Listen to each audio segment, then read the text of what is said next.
Hello students, कैसे हैं आप सब। आशा करते हैं अच्छे होंगे। आप सभी का आदित्य क्लासेस पटेल नगर पटना में एक बार फिर से स्वागत है। दोस्तों, आज का हमारा टॉपिक है accounting terms. Accounting terms friends, जैसा कि आपको पता है कि पिछले कुछ क्लासेस में हमने अकाउंट्स के बेसिक टॉपिक्स के बारे में पढ़ा है, जैसे कि अकाउंटिंग कॉन्सेप्ट, और क्लास 11th का चैप्टर 1 हमने कवर किया है। उसमें भी डिफरेंट टॉपिक्स को हमने कवर कर लिए हैं। तो दोस्तों, आज का हमारा टॉपिक है अकाउंटिंग टर्म्स। तो चलिए आज इस टॉपिक को स्टार्ट करते हैं और देखते हैं कि पहला टॉपिक क्या है। तो फ्रेंड्स,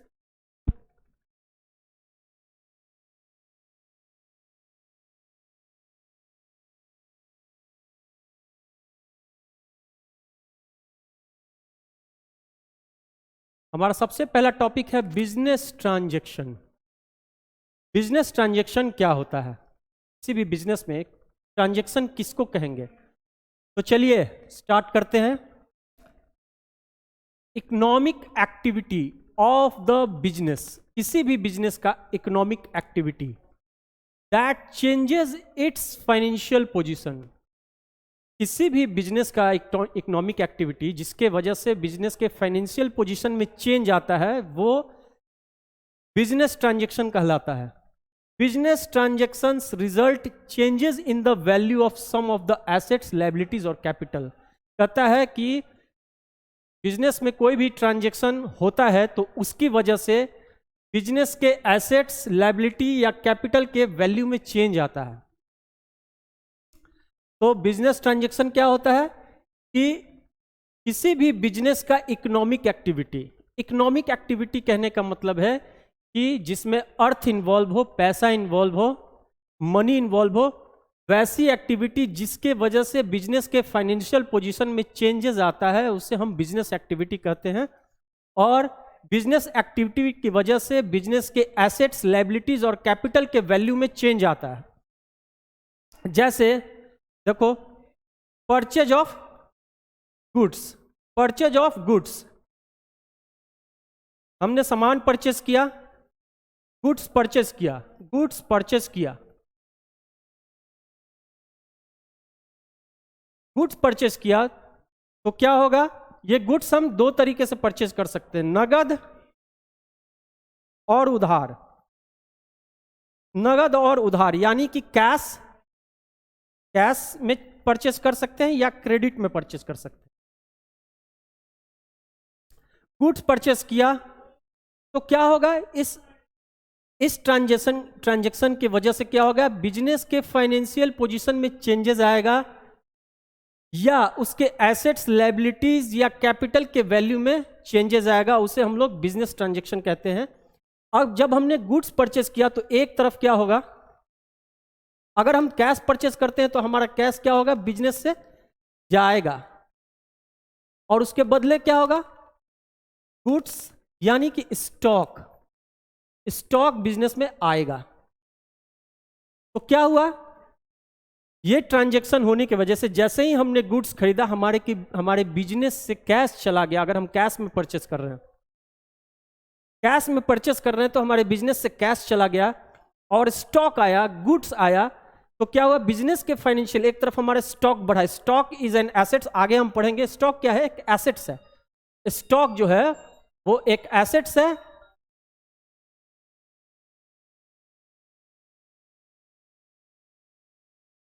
स्टॉक एसेट्स से क्या होगा? एसेट्स जैसे गुड्स परचेज किया, एसेट्स बढ़ जाएगा, और कैश भी हमारा एसेट्स होता है। आगे हम इसके बारे में डिटेल में पढ़ेंगे, एसेट्स और लायबिलिटीज के बारे में भी। एक तरफ कैश है, कैश भी एसेट्स है, तो कैश क्या होगा? कैश कम हो जाएगा। तो क्या हुआ है? कोई बिजनेस ट्रांजैक्शन होने के वजह से बिजनेस के फाइनेंशियल पोजीशन में चेंजेस आया। एक तरफ कैश कम हो गया और दूसरी तरफ हमारे स्टॉक बढ़ गया। कैश कम हुआ, गुड्स अगर हम कैश पे परचेस कर रहे हैं, और कैश कम हो गया। अगर उसी तरीके से हमने ये गुड्स उधार में परचेस किया तो क्या होगा? उधार परचेस किया तो क्या होगा? एक तरफ तो स्टॉक बढ़ जाएगा, और उधार चूंकि हमने परचेस किया तो उधार परचेस करने की वजह से कैश जो हुआ वो बिजनेस से नहीं गया, इसके बदले हमारी लायबिलिटी हो गई, मतलब हमने उधार पर खरीदा तो ये पैसा हमें आगे देना है, लायबिलिटी हो गई, तो लायबिलिटी भी बढ़ गया। तो क्या हुआ, अब देखो कि बिजनेस ट्रांजैक्शन की वजह से business transactions result change in the value of some assets, change in the value of some assets. At one place stock is increased and on the other liability, क्योंकि यहां पे हमने उधार में माल परचेस किया तो on the other side the liability is also increased. तो business transaction होने की वजह से क्या हुआ, business transactions result changes in the value of some assets, liabilities और कैपिटल। तो आप समझ गए होंगे कि बिजनेस ट्रांजैक्शन क्या होता है, कि बिजनेस ट्रांजैक्शन एक इकोनॉमिक एक्टिविटी है। तो गुड्स परचेज हमने किया तो क्या है, ये एक इकोनॉमिक एक्टिविटी है, इकोनॉमिक एक्टिविटी, गुड्स परचेज किया ये एक इकोनॉमिक एक्टिविटी है, और इस ट्रांजैक्शंस के वजह से एसेट्स के वैल्यू में, लायबिलिटीज के वैल्यू में या कैपिटल के वैल्यू में कोई चेंजेस आएगा। उसी तरीके से देखो सेल ऑफ मनी, यहां मनी गलती से लिख दिया है, मनी नहीं होगा, कुछ भी हम मान लो सेल ऑफ गुड्स, हमने माल बेचा, इसकी वजह से क्या हो जाएगा, एक तरफ तो माल बेचा तो स्टॉक कम हो जाएगा, stock is an assets and due to this transactions the value of assets gets decreases, assets का वैल्यू डिक्रीज हो जाएगा, कम हो जाएगा एसेट्स। और दूसरी तरफ अगर हमने कैश में, अगर हमने सेल कैश में किया तो दूसरी तरफ हमारे पास कैश आ जाएगा, जिससे हमारा एसेट्स बढ़ जाएगा। तो sale of goods is an economic activity that changes its financial position. इसके वजह से बिजनेस के फाइनेंशियल पोजीशन में चेंज आ जाएगा, एक तरफ एक एसेट्स घट गया तो दूसरी तरफ एक एसेट्स बढ़ गया। और दूसरे तरीके से कह सकते हैं कि business transactions result in the value of some assets, result changes in the value of some assets, एक एसेट्स के वैल्यू में कमी आ गई और दूसरे एसेट्स के वैल्यू में इंक्रीज हो गया। उसी तरीके से देखो, उसी तरीके से हमने पेमेंट सैलरी का पेमेंट किया, कैश कम हो जाएगा, दूसरी तरफ हमारा एक आइटम ऑफ एक्सपेंसेस है सैलरी। उसी तरीके से रिसीट और मनी, कहीं से हमें पैसा मिला और पैसा मिलने की वजह से कैश बढ़ेगा, दूसरी तरफ जिससे हमें पैसा लेना था, है ना, उसके अकाउंट में कमी आएगी, मतलब डेटर हमारा कम हो जाएगा। अब देखो क्या कहता है, बिजनेस ट्रांजैक्शंस में बी बोथ इन कैश और क्रेडिट। बिजनेस ट्रांजैक्शन कैश में भी हो सकता है और क्रेडिट में भी हो सकता है, यानी कि बिजनेस ट्रांजैक्शंस हम कैश में भी कर सकते हैं और क्रेडिट में भी हो सकता है। अभी हमने इस उदाहरण में समझा था इसे, तो आशा करते हैं बिजनेस ट्रांजैक्शन क्या होता है आप समझ गए होंगे कि बिजनेस ट्रांजैक्शन एक इकोनॉमिक एक्टिविटी है जिसकी वजह से बिजनेस के फाइनेंशियल पोजीशन में चेंजेस आता है, and on the other hand business transactions also result changes in the value of some assets, liabilities और कैपिटल। तो चलिए आगे बढ़ते हैं।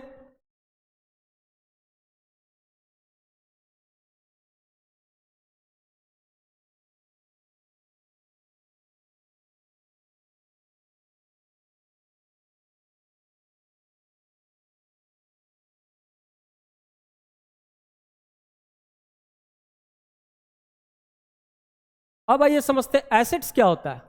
फ्रेंड्स, एसेट्स का मतलब होता है संपत्ति।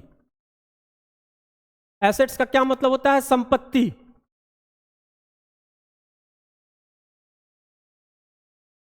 Anything which is in the possession or is the property of a business enterprises including the amount due it from others.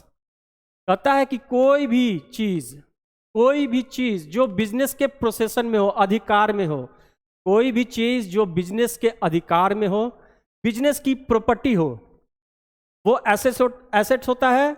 और उसमें हम लोग किसको इंक्लूड करते हैं, अगर हमें किसी से कुछ लेना है, किसी के ऊपर हमारा बकाया, मतलब हमको किसी से कुछ लेना है, तो उसको भी एसेट्स माना जाता है और उसे एसेट्स में शामिल किया जाता है।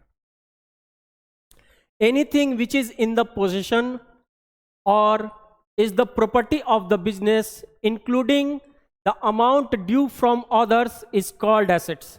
वो कोई भी चीज जो बिजनेस के अधिकार में है, बिजनेस की प्रॉपर्टी है, या अगर हमें किसी से कुछ पैसा लेना है तो वो एसेट्स माना जाता है।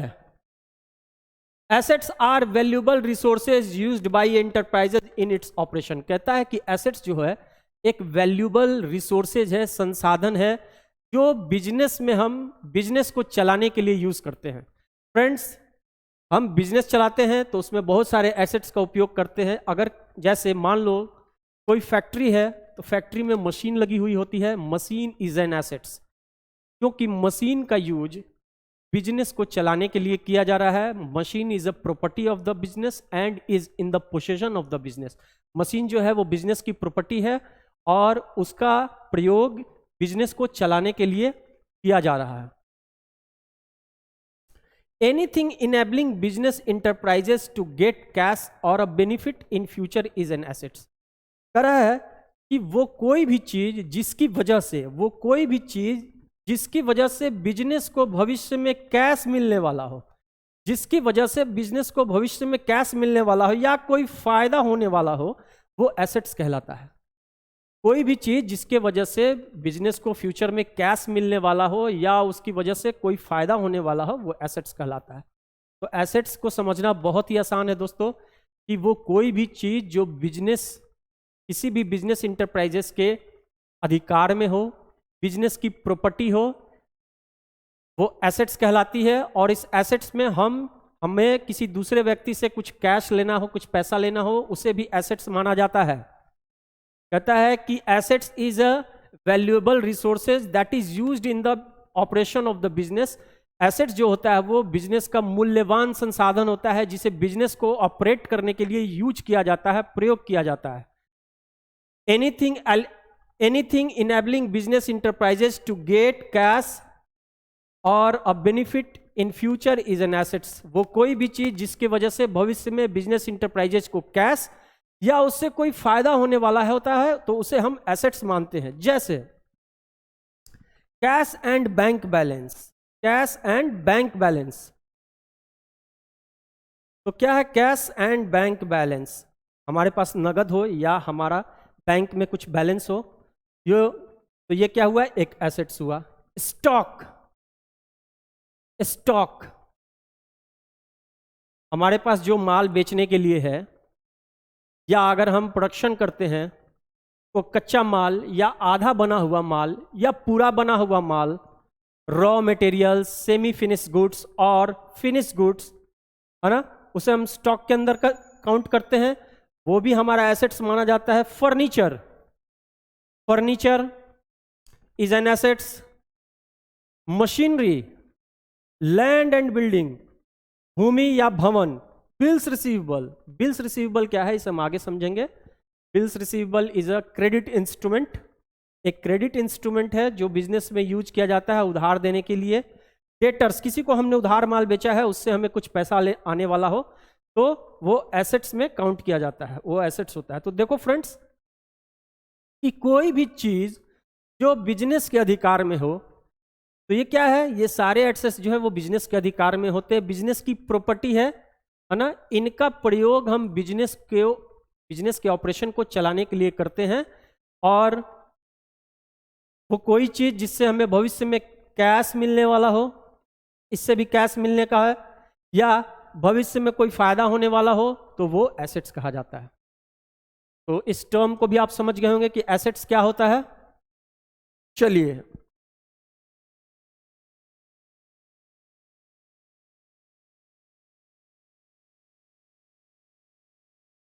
आगे बढ़ते हैं।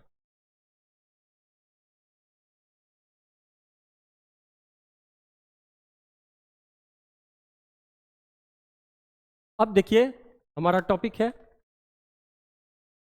Classification of an assets. Classification of an assets,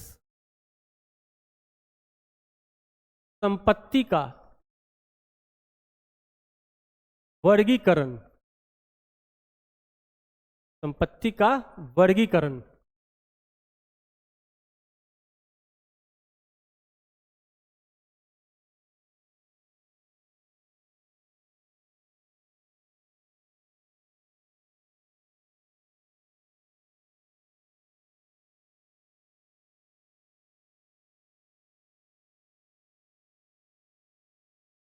fixed assets. अब देखो दोस्त फ्रेंड्स, हमने पढ़ लिया कि एसेट्स क्या होता है, अब उसका क्लासिफिकेशन पढ़ते हैं। एसेट्स को कितने वर्गों में बांटा जाता है, किन वर्गों में बांटा जाता है, अब उस क्लासिफिकेशन के बारे में पढ़ते हैं। तो सबसे पहला होता है फिक्स्ड एसेट्स। फिक्स्ड, देखिए फिक्स्ड का मतलब होता है अस्थाई। अस्थाई। Fixed assets refers to those assets which are held in the business for continued use for the purpose of producing goods or services and are not meant for resale. Friends, fixed assets जो होता है वो business की अस्थाई संपत्ति होती है। कहता है कि फिक्स्ड एसेट्स वैसे एसेट्स होते हैं जो बिजनेस में गुड्स को प्रोड्यूस करने के लिए या सर्विसेज रेंडर करने के लिए, अगर हम कोई सेवा से रिलेटेड, सेवा प्रदान करने वाले क्षेत्र से संबंधित बिजनेस करते हैं, तो वहाँ पे जब हम अपने एसेट्स को यूज़ करते हैं, है ना, उस सेवा को देने के लिए, तो उसे हम फिक्स्ड एसेट्स कहते हैं। Fixed assets refer to those assets which are held in the business for continued use for the purpose of producing goods और सर्विसेज। कहता है कि फिक्स्ड एसेट्स बिजनेस में कंटिन्यू यूज के लिए प्रयोग किए जाते हैं। किस लिए प्रयोग किए जाते हैं? तो गुड्स प्रोड्यूस करने के लिए और सर्विसेज प्रोवाइड करने के लिए फिक्स्ड एसेट्स का कंटिन्यूड यूज किया जाता है बिजनेस में। और फिक्स्ड एसेट्स को फिक्स्ड एसेट्स रीसेल के लिए नहीं होते हैं, बेचने के लिए नहीं होते हैं। जैसा कि नाम से ही पता चल रहा है कि फिक्स्ड एसेट्स अस्थाई संपत्ति, अस्थाई संपत्ति का प्रयोग बिजनेस में लगातार प्रयोग करने के लिए होता है। और किस चीज के में प्रयोग करने के लिए होता है? तो गुड्स के प्रोडक्शन में, अगर सेवा क्षेत्र से संबंधित बिजनेस हम कर रहे हैं तो सेवा प्रदान करने में प्रयोग किया जाता है। जैसे प्लांट, हम कोई गुड्स प्रोड्यूस कर रहे हैं तो हमारे फैक्ट्री में मशीनरी लगी होती है, कंप्यूटर लगे होते हैं, फर्नीचर होता है, ये सारे फिक्स्ड एसेट्स में होते हैं। प्लांट, फैक्ट्री जिस बिल्डिंग में चल रही होती है, फिक्स्ड एसेट्स होता है। फैक्ट्री जिस भूमि पर बनी हुई है, जिस लैंड पर बनी हुई है, वो फिक्स्ड एसेट्स होता है। उसी तरीके से अगर हम सर्विस प्रोवाइड कर रहे हैं, तो मान लो ट्रांसपोर्ट बिजनेस कर रहे हैं, तो ट्रांसपोर्ट बिजनेस करने के लिए जो हमारे वैन्स होते हैं, फिक्स्ड एसेट्स माना जाएगा। जो ऑफिस है हमारा, वहां पर जो फर्नीचर, कंप्यूटर लगा हुआ है, जिस ऑफिस की बिल्डिंग हो गई, जिस जमीन पर, लैंड पर बना हुआ ऑफिस, ये सारे फिक्स्ड एसेट्स के अंदर आएंगे फ्रेंड्स। तो फिक्स्ड एसेट्स क्या होता है? अस्थाई संपत्ति होती है जिसे हम बिजनेस में लगातार प्रयोग करने के लिए यूज करते हैं और ये रीसेल के लिए नहीं होता है, रीसेल के लिए नहीं होता है। जैसे देखो example, land and building, machinery, furniture, motor car etcetera, ये सारे फिक्स्ड एसेट्स कहलाते हैं। तो फिक्स्ड एसेट्स क्या होता है समझ गए होंगे। चलिए आइए अब current assets. Current assets, current का मतलब क्या होता है? चल, चल संपत्ति, चल संपत्ति। Those assets which are held for sale in the business or may be converted into cash within 1 year।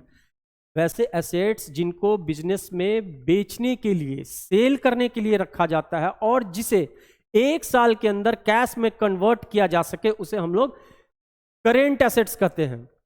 Those assets which are held for sale in the business or may be converted into cash within 1 year of time।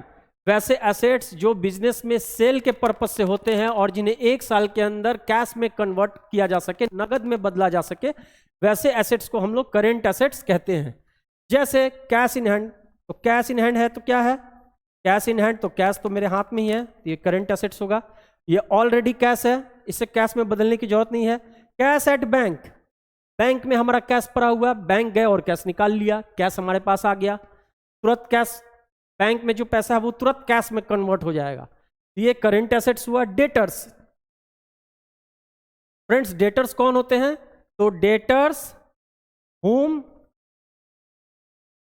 we sell goods on credit। Debtors वो होते हैं जिन्हें हम उधार पर माल बेचते हैं। Debtors वो होते हैं जिन्हें हम उधार पर माल बेचते हैं कि whom we sell goods on credit। तो क्या हुआ डेटर्स, इसे भी हम तुरंत कैश में कन्वर्ट कर सकते हैं। डेटर्स ने हमें पैसा दे दिया, वो कैश में कन्वर्ट हो गया, डेटर जीरो हो गया। डेटर ने हमारे बकाये का भुगतान कर दिया जो हमने उसे माल बेचा है, और डेटर जीरो हो जाएगा, कैश में कन्वर्ट हो जाएगा। बिल्स रिसीवेबल, अभी मैंने बताया कि bills receivable is also a credit instrument. Friends, bills receivable क्या होता है इसके बारे में डिटेल में हम पढ़ेंगे। एक चैप्टर है बिल ऑफ एक्सचेंज, पूरा चैप्टर इसी पर बेस्ड है। अभी आप बस इतना समझिए कि bills receivable is also a credit instrument which is used in the business. Business में यूज किया जाता है क्रेडिट पर्पस से। तो जब हम किसी को उधार माल बेचते हैं तो वो क्या देता है, हमें एक बिल लिख के दे देता है कि भाई एक नियत समय के बाद हम आपको इसका भुगतान करेंगे, और वो नियत समय पर वो उस राशि को पे कर देता है। तो क्या होता है, ये भी कैश में कन्वर्ट हो जाता है और बिल रिसीवेबल जीरो हो जाता है। शॉर्ट टर्म इन्वेस्टमेंट, छोटी अवधि के लिए हमने कहीं इन्वेस्टमेंट किया है, वो भी करंट एसेट्स में आएगा, उस इन्वेस्टमेंट को हम बेच देंगे तो वो कैश में कन्वर्ट हो जाएगा। Stock and prepaid expenses, when stock है जो माल हमने रखा है बेचने के लिए, उसको अगर हम बेच दें तो वो भी कैश में कन्वर्ट हो जाएगा। और prepaid expenses, friends prepaid expenses होता है कि वैसे खर्चे जो हमने एडवांस में पे कर दिए, मतलब कि the benefit of the expenses has not been taken yet, मतलब कि हमने खर्च तो कर दिया है मगर इस खर्च के बदले जो हमें फायदा होने वाला है, फ्यूचर बेनिफिट होने वाला है, वो अभी हमने नहीं लिया है। मान लो हमने ए मेरा एम्प्लॉय है, ए मेरा एम्प्लॉय है, ए को हमने एडवांस सैलरी पे कर दिया, एडवांस सैलरी पे कर दिया 2 महीने की, तो ये भी मेरा करेंट एसेट्स माना जाएगा, क्योंकि अभी हमने ए से उसके सैलरी के बदले लिए जाने वाले काम को बेनिफिट नहीं लिया है। उसके सैलरी के बदले जो वो सर्विस हमें प्रोवाइड करेगा, है ना, वो बेनिफिट हमें नहीं मिला है, हमने उसे सैलरी पे कर दिया है, तो ये प्रीपेड एक्सपेंसेस माना जाएगा और करेंट एसेट्स होता है, करेंट एसेट्स के अंदर आता है।